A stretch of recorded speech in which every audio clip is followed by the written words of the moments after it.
2023లో విడుదలైన natural star Nani నటించిన hi నాన్న చిత్రం సూపర్ హిట్ అయిన సంగతి తెలిసిందే. మృణాల్ ఠాకూర్ కథానాయికగా నటించిన ఈ రొమాంటిక్ డ్రామా ప్రేక్షకులను విపరీతంగా ఆకట్టుకుంది.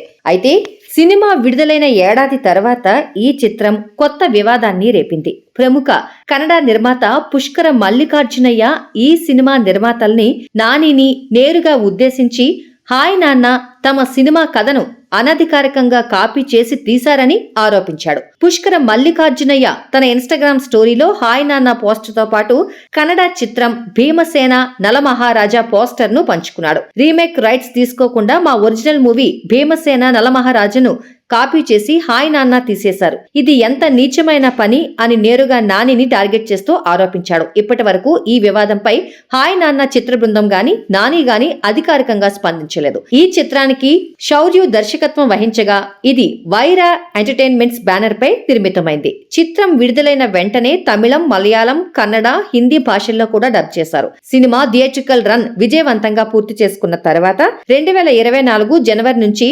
నెట్ఫ్లిక్స్ లో స్ట్రీమింగ్ కు అందుబాటులోకి వచ్చింది. ఈ వివాదంపై హాయ్ నాన్న టీం నుండి స్పందన రావాల్సి ఉంది. ఇది నిజంగానే కాపీనా లేక కేవలం ఆరోపణలేనా అనేది చూడాలి.